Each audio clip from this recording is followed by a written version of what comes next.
Hello! We're still here at home a lot, but I am super excited. I did just get a package from Fabletics.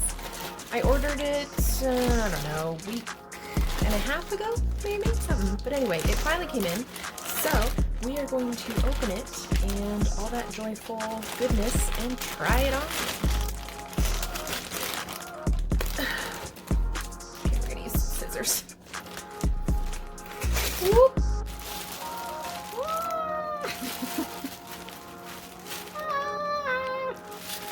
Whooshwing. I like to use sound effects when I open things. Makes it more exciting than it already is. Oh, something crunchy inside.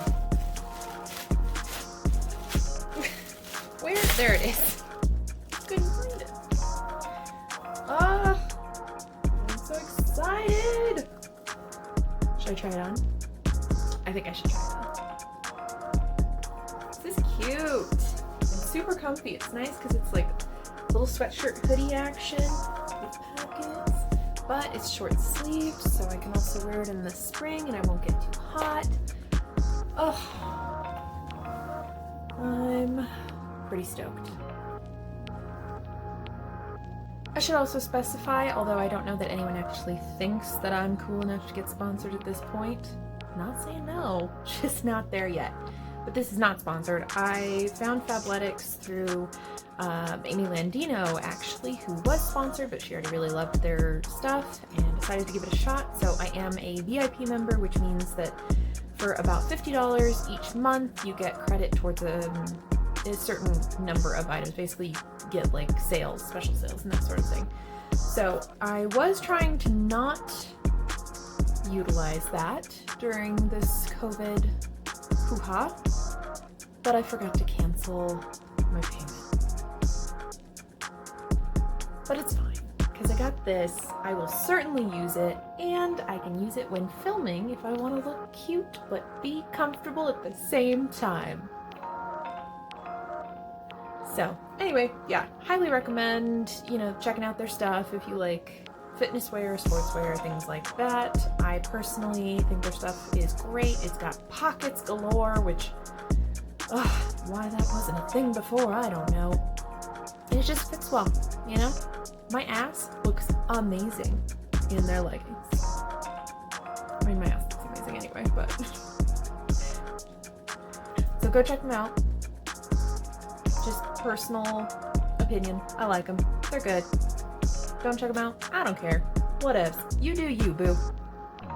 The other thing that I wanted to cover amongst all of this staying from home, working from home, school from home, everything remote that everybody is now having to adjust to, I just wanted to give you my tips and advice on how to stay productive, get things done when you are at home, and especially if you have needy pets around or other people around or anything like that. Obviously, you can see I am in a small space. I do have pets. My mom is over here periodically. There's just sometimes people and creatures. People and creatures. So, here's my advice. Hope it helps.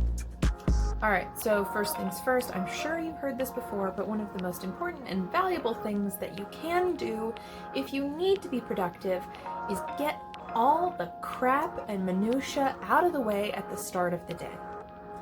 You have so much better focus at the beginning of your day, and I don't care what time of day that is, but whatever the beginning of your day of productivity is, that's when you're going to be able to get the most stuff done. So get all that crap out of the way, because just the longer you go, the less you're going to want to do it, and then it's just going to get put off until the next day and the next day, and who knows how long down the road it'll get put off too. Just do it. Rip that band-aid off. Tip number 2.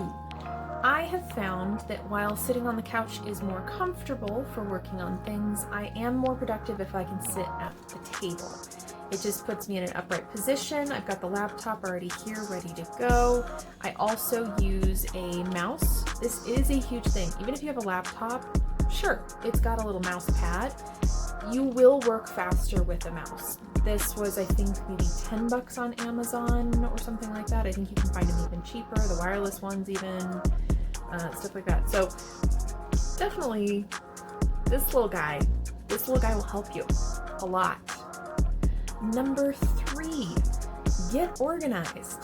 That's a huge part of it. Not just writing everything on a list, because everybody can do that and that can be overwhelming and disorganized and stressful in its own way. I mean, I'm certainly a list user, but there is a certain way that you can do lists, and there's also things that need to be put on calendars or other things of that sort. So, for example, here is my to-do list. Now, I put the day that it's for at the top. That's especially important, I find, right now, because with the whole working remotely, staying home all the time, it is really easy to start to lose track of what day it is. So that helps me keep track, because every day I write a sticky note for that day and put things that I need to get done on that list. Now that list is going to be my quick reference. That's what I'm going to go to immediately for anything I need to get done. I will also be pulling information from my calendar, my bullet journal, anything like that that has bigger projects or more regularly scheduled things. I will take those and put them on that list so that I know that I have that stuff in there. Now with bullet journaling, the way that I do it is I actually just do it by a week, and I put my goals and then also various tasks that I need to get done. This is just kind of an overview picture. That's what I use it for. I don't use it for any kind of predominant scheduling or task lists or anything, because I find that I do want my bullet journal to look pretty, and that can be very time consuming in itself to do the full pages like some people do. If that is your jam, or if you find that like super zen to just on Sunday fill out your week, get that started, make it look gorgeous, then do that. For me, I can't really sit down and make a huge beautiful page every week, so that's what that's used for. The next thing I use is Google Calendars. So within that, obviously you want to put in your important appointments, anything that you've got scheduled, due dates, things like that. Another thing that you can do with your Google Calendar or whatever digital calendar or even paper calendar that you use is called calendar blocking. This I also learned from Amy Landino. She is a huge fan of productivity and figuring out what works best and everything like that. With calendar blocking, what you're doing is essentially blocking out periods of time dedicated to whatever the task at hand is. She even puts sleep on there because she knows that she sleeps from this time to that time, and that period of time, unless there's some other special event going on or whatever, is dedicated to that and nothing else. Then she figures out for meetings where those fit. Is it a 30-minute meeting? Is it going to be an hour-long meeting? That sort of thing. Projects that she needs to work on, filming, that sort of thing. Where does it go? How long is it going to take? This gives you a really clear picture of what things need to get done and how much time of your day they're going to take, so also you don't keep adding things on and then get discouraged when they don't get finished. I definitely would recommend, she just posted a video fairly recently that talks about this. I will also go ahead and link it in the description below. Go check that out. It's very useful. You don't necessarily have to use it to the full extent that she does, but it at least should help to keep a little bit more organized. Another tool that is also very useful, and there's a few of them out there, like Asana and ClickUp, but basically some sort of digital project tracking system. I think another one is called Monday, but I'm not sure if that has a free option. What I use is Asana, because with Asana, it gives you, when you finish a task, it gives you sort of a little reward by sending like a rainbow unicorn or something fun and festive, like a narwhal with a rainbow horn across the screen. Now, I'm a bit of a dork, but you know what? Just having that little tiny reward once you've completed a certain number of tasks, it just kind of makes it more fun. It's nice because you can also set due dates, you can assign it to people, so if you are working with a team, it's really great because you can assign different tasks and projects to different people. You can estimate how much time it's going to take in there. You can set it up so that it's reoccurring. So for example, I have all of my video scheduling stuff in Asana as well as my calendar. But that way I have got my checklist and it re-pops up every week so that I don't have to recreate that list every single time. It's just there as soon as I'm done with it. Another thing that seems like it might be a little bit counterproductive is actually taking breaks. There have been studies done that show that your ability to concentrate on one thing is limited to a fairly small amount of time. I want to say that it's a couple of hours total, but I could be wrong. But ultimately, you have to take breaks throughout your day. Otherwise, you're just going to be unfocused, unproductive. Nothing's going to work right. You're going to get distracted by all sorts of things. So give yourself breaks. If you need to schedule those in too, especially if you're going full throttle with calendar blocking, then do that. Put those breaks in there. I think it's going to be very helpful. Also, removing distractions is kind of a big thing, and I am guilty of not doing this. But ultimately, if you are super focused on something, a project or writing or whatever, if you get distracted by something else, they've also done studies on this, that it can take up to 20 minutes for you to get completely back into whatever that task at hand was. That's kind of a waste of time. So if you've got your phone, put it on silent, set it aside. You don't have to leave it aside the whole day, but say, okay, well, I'm going to write productively and focused for 45 minutes. So my phone is going to be on silent way over there for that long. I'm not going to get on Facebook. I'm not going to check emails. None of the above. I am just going to spend that 45 minutes writing. I think you're going to find that that's going to be super helpful, and you might actually work less time overall just because you're going to get so much more done if you're really focused on it. Finally, just accepting that some days you're not going to be as productive as others. That's just how it works. Some days I am just on top of it. I crank, I get so many things done. My to-do list was so long and I have crossed off every single thing. And then other days, my to-do list was either too long or it's not even that long and I still don't finish everything. And that's okay. That happens. You have days where you're more tired than normal. Allergies can affect your ability to focus. You know, they can get your head all stuffy. Stress, because we're all really living in that right now.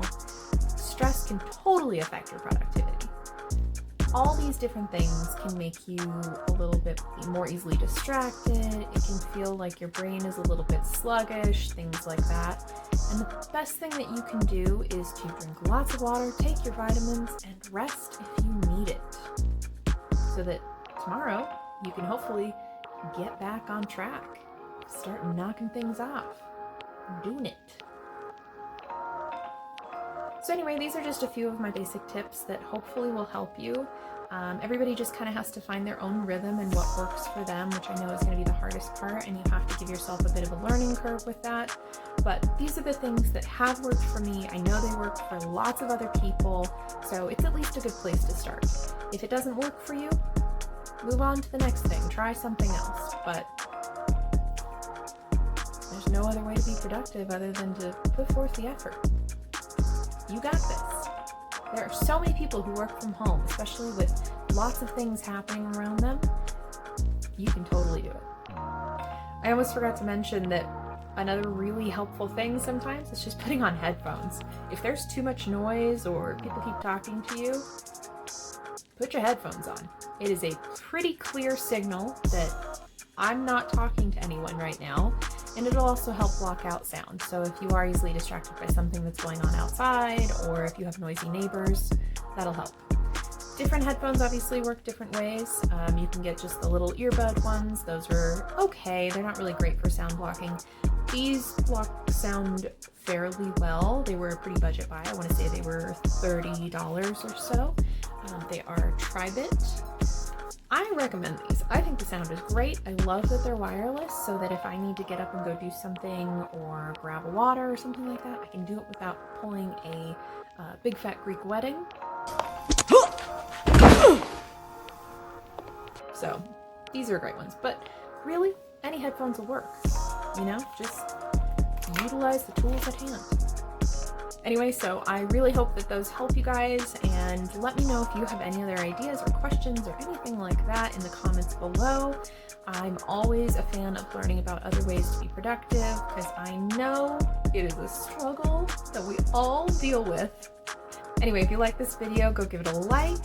And if you want to see more videos like this or any of the other ones that I do, sometimes they are more mellow than this. I'm not always giving advice or tips. I also like to give wine recommendations, coffee recommendations, and I will be at some point in the hopeful near future doing some storytelling on here.